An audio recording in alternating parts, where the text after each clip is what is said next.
옆 사람과 한번 인사합시다. 주님 앞에 가까이 갑시다. 성도 여러분, 이런 말 들어보셨습니까? 교회 다니더니 예수 믿더니 참 많이 변했네. 역시 예수 믿는 사람 다르네. 너무너무 듣기 좋은 말이죠. 구원받은 그리스도인들 좋은 의미로 날마다 변화되어야 될 줄로 믿습니다. 우리 주님께서 마음의 변화를 받아 새롭게 함으로 하나님 앞에 산재물 되어 살라고 말씀하셨기 때문에 그렇죠. 우리가 예수님을 믿으면 두 가지 변화가 있는 거예요. 첫 번째는 우리 신분의 변화. 우리가 어둠에 속해 있었던 자가 이제 하나님의 자녀로서의 놀라운 신분의 변화가 있는 거예요. 이것을 분명히 믿게 되면 커다란 자존감이 생기게 된답니다. 그리고 우리가 맏아들된 예수 그리스도를 닮아가는 성품의 변화가 뒤따르는 거예요. 이 변화는 성령님의 인도하심에 순종할 때 나타나는 성령의 열매라고 할 수 있고요, 구원받은 후에 성화라고 할 수가 있습니다. 우리 그리스도인들, 교회 다니는 사람들이 이 세상에서 인정받지 못할 경우 왜 그렇습니까? 과거에 지었던 죄라든지 습관 때문에 그렇습니까? 아닙니다. 교회를 다닌다고 하는데, 예수님 믿는다고 하는데도 여전히 변화되지 못한 세상적 가치관, 또 그런 성품, 그런 삶의 습관, 삶의 열매 때문에 그런 거죠. 우리는 요한복음 15장을 통하여 다른 성경도 많이 있지만은 주님께서 열매를 얼마나 귀중히 여기는지 잘 알고 있어요. 우리를 택한 목적 어떻게 말씀하십니까? 함께 읽어볼까요? 너희가 나를 택한 것이 아니요 내가 너희를 택하여 세웠나니 이는 너희로 가서 열매를 맺게 하고 또 너희 열매가 항상 있게 하여 내 이름으로 아버지께 무엇을 구하든지 다 받게 하려 합니다. 아멘. 우리로 열매를 맺게 하기 위해서 주님이 우리를 택했다는 거예요. 그렇다면 열매를 맺지 못하면 어떤 일이 있습니까? 물은 내게 붙어 있어 열매를 맺지 아니하는 가지는 아버지께서 그것을 제해버리시고, 마태복음에 보면은 도끼가 뿌리에 놓여 있으니 열매를 맺지 못하는 나무 찍혀버리리라고 주님께서 말씀하고 있죠. 그렇다면 우리가 어떻게 해야 주님 기뻐하시는 열매를 맺을 수 있습니까? 그것은 단순해요. 나는 포도나무여 너희는 가지라. 그가 내 안에, 내가 그 안에 거하면 사람이 열매를 많이 맺나니 나를 떠나서는 너희가 아무것도 할 수 없습니다. 그러니까 주님 앞에 진정으로 딱 붙어있기만 하면은 열매가 저절로 맺힌다는 거예요. 자연스럽게 맺어지게 된다는 거죠. 우리가 눈에 보이는 포도나무는 1년 주기로 열매를 맺잖아요. 그러니까 금방 싹이 나면 꽃이 피고 금방 열매가 조그맣게 생겼다 점점 커지는 게 눈에 보여요. 그러나 우리가 맺어야 될 열매는 1년 주기도 아니고 10년 주기도 아니고 평생이에요. 평생. 그렇기 때문에 어떤 때는 너무너무 더디 나타나는 것 같이 보여요. 하지만은 성령님으로 말미암아 참으로 예수 그리스도의 진액이 흘러들으면 우리는 자연스럽게 예수님 닮은 성령의 열매 평생 맺어가게 될 줄로 믿습니다. 제가 얼마 전에 김천에서 이 공직에서 은퇴하시고 포도 농사를 짓는 장로님과 잠깐 대화를 했어요. 그분이 포도 농사를 지으면 진짜 은혜를 받는다는 거예요. 무슨 말이냐면은 김천의 유명한 자두나 복숭아나 사과 이런 과수 농사는 바람 많이 불면 떨어지고 또 옆에 열매 따다가 실수로 떨어지기도 하고 그런다는 거예요. 그런데요, 포도 열매는 절대로 떨어지는 법이 없대요. 그것은 가위로 잘라야만 떨어지지 손으로 잡아 뜯으면 나무 전체가 훼손된다는 거예요. 그래서 자기는 그렇게 꽉 붙어있는 포도 열매를 보면 참 은혜를 받는다고. 사랑하는 성도 여러분, 저와 여러분이 주님께 더욱더 굳세게 붙어있어 성령의 열매 아름답게 맺어가기를 축복합니다.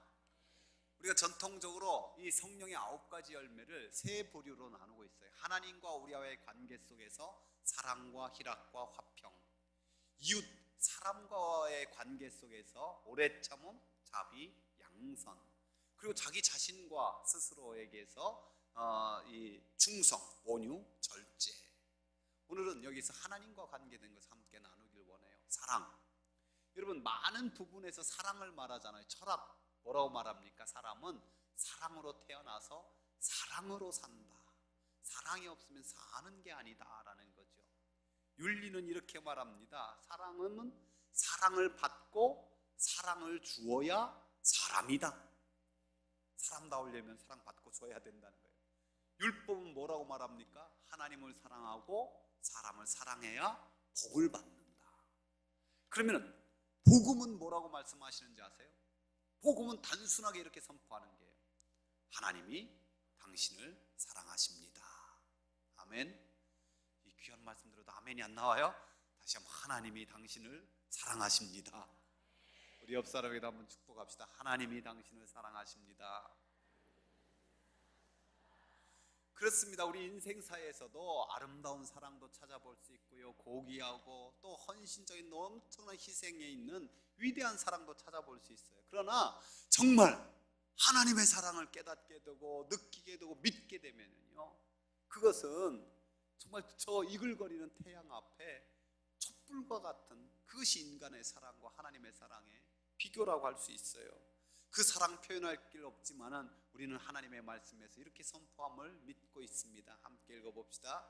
하나님이 세상을 이처럼 사랑하사 독생자를 주셨으니 이는 그를 믿는 자마다 멸망하지 않고 영생을 얻게 하려 하심이라. 아멘. 그렇습니다. 독생자까지 주신 하나님의 사랑, 참으로 그 사랑을 느껴지면은 믿게 되면 하나님 사랑하지 않을 수가 없는 거죠. 또 그렇게 하나님을 사랑을 받고 하나님 사랑하면 저절로 사람을 사랑하게 되는 거예요. 그런데 여기에 기이한 일이 있어요.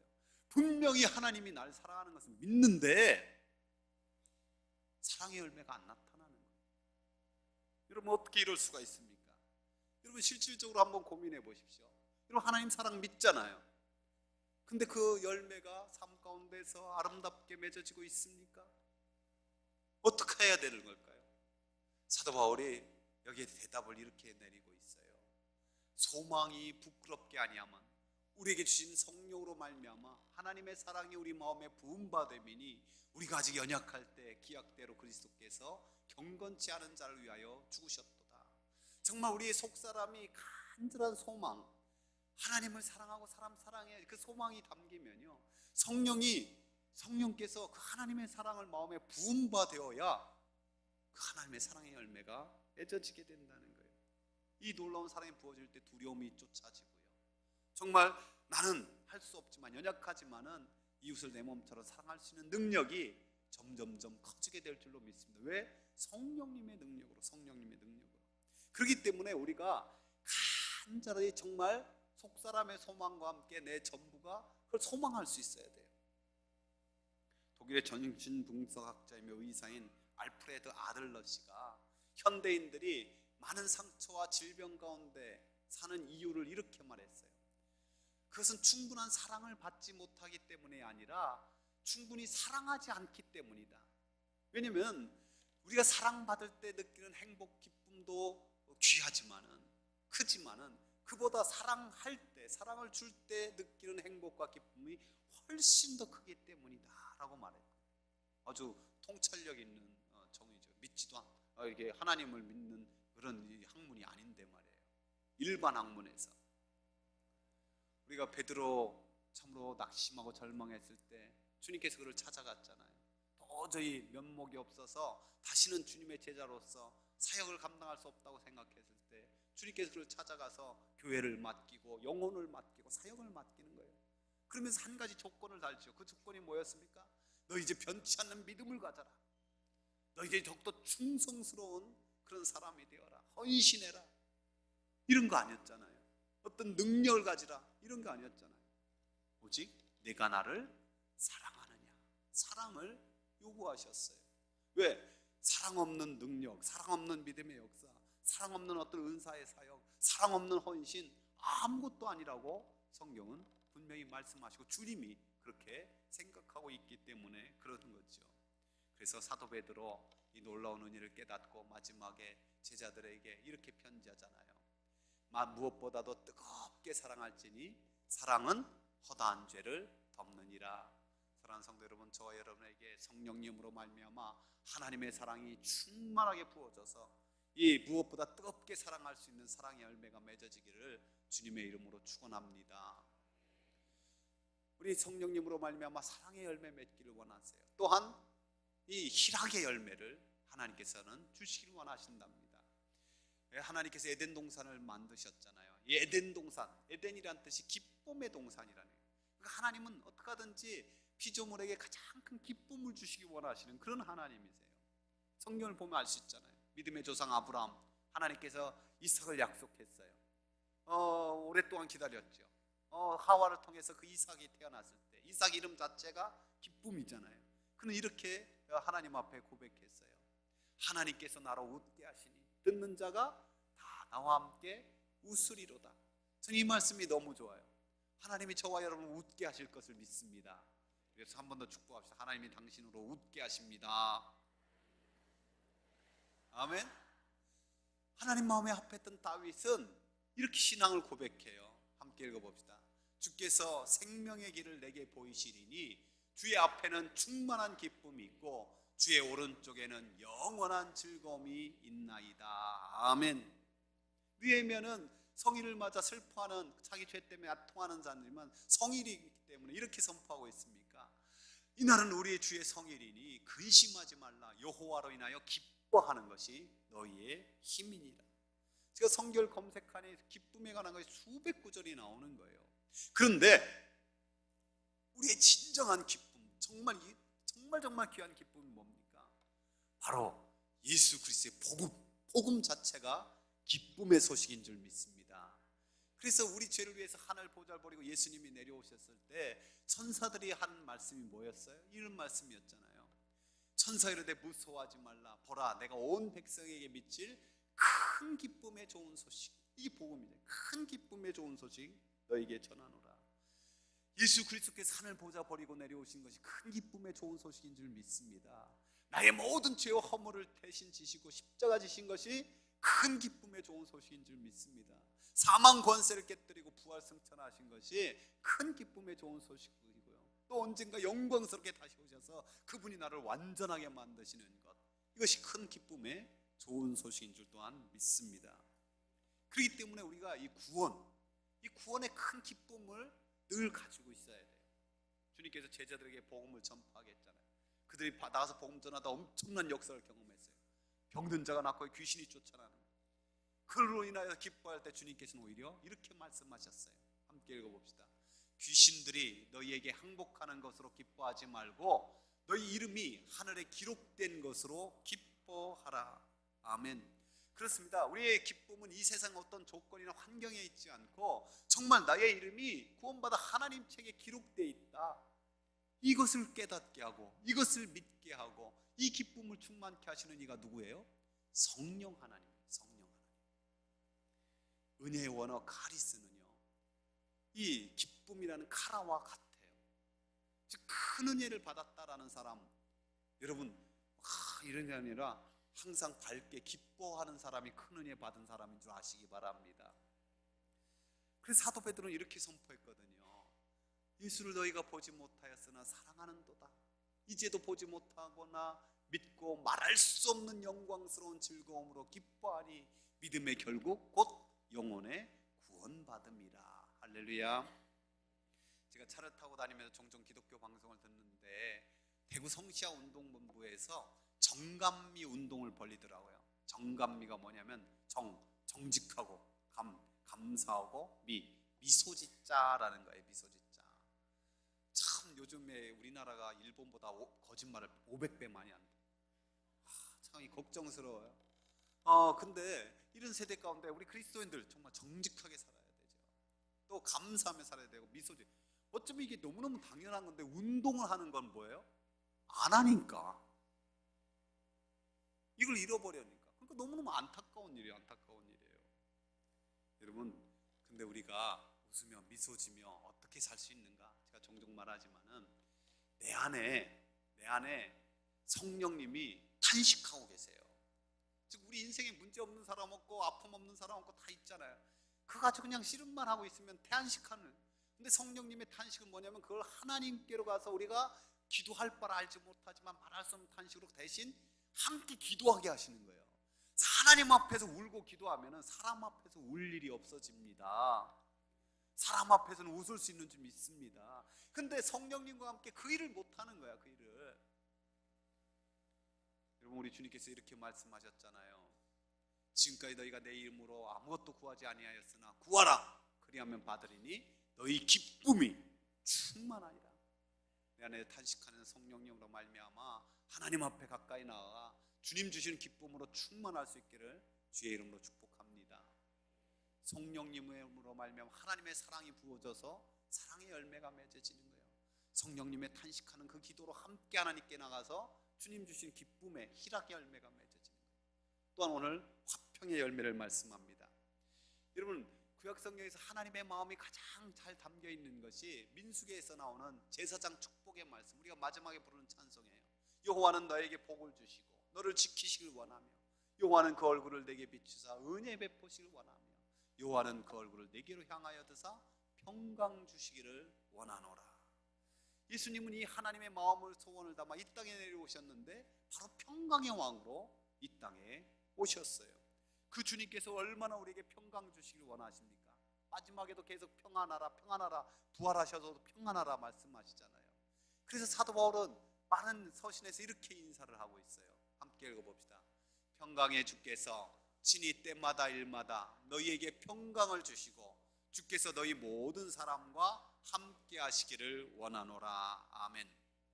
근데 우리 인생이 화평에 관해서 분명히 알아야 될 진리가 하나 있어요.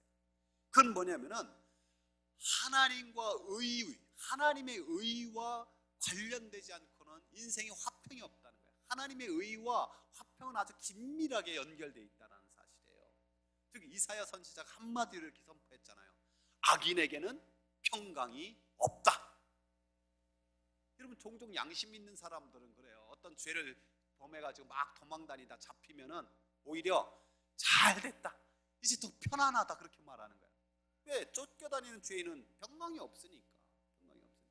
어떤 들통난 죄로 인하여서 오히려 잘 됐다, 편안하다 이러는 거예요.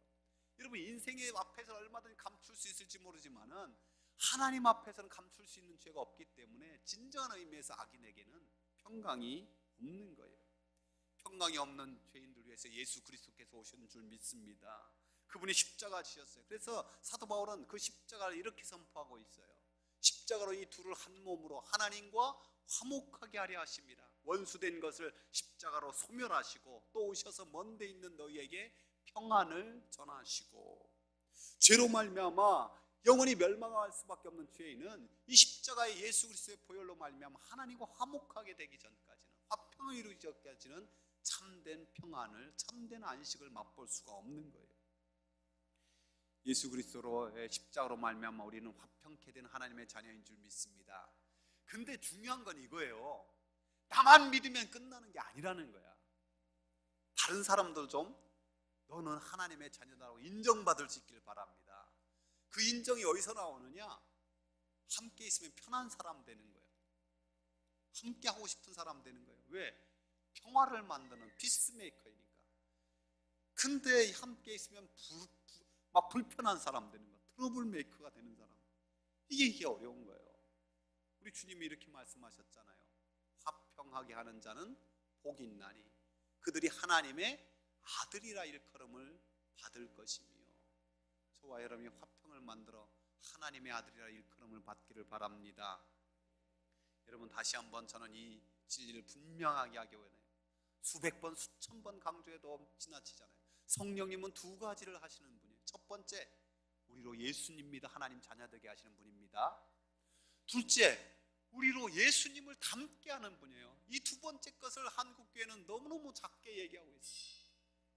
따라서 성령님은 예수님을 닮게 하시는 분입니다. 그것이 뭐냐? 구체적으로 성령의 열매를 맺게 함으로써 주님 닮게 만드는.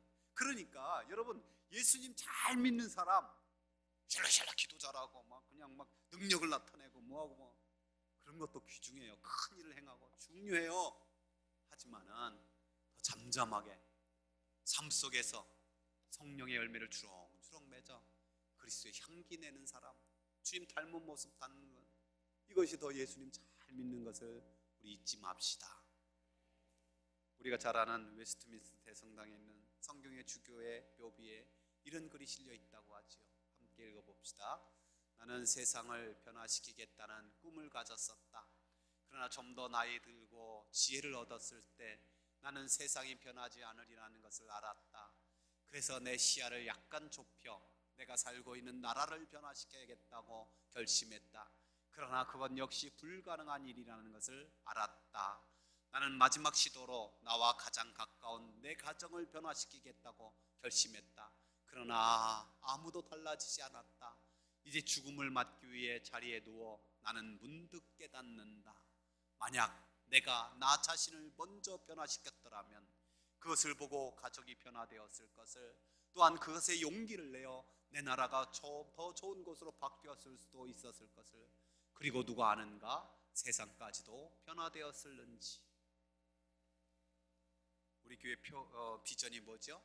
세상을 변화시키는 위대한 교회. 이 비전이 이 기도문에 참 담겨 있어요. 중심 주제가 우리가 나 자신이 변화되자, 이게 늘 먼저라는 거죠. 이게 출발이라는 거죠. 나 자신이 성령의 열매를 맺어가자.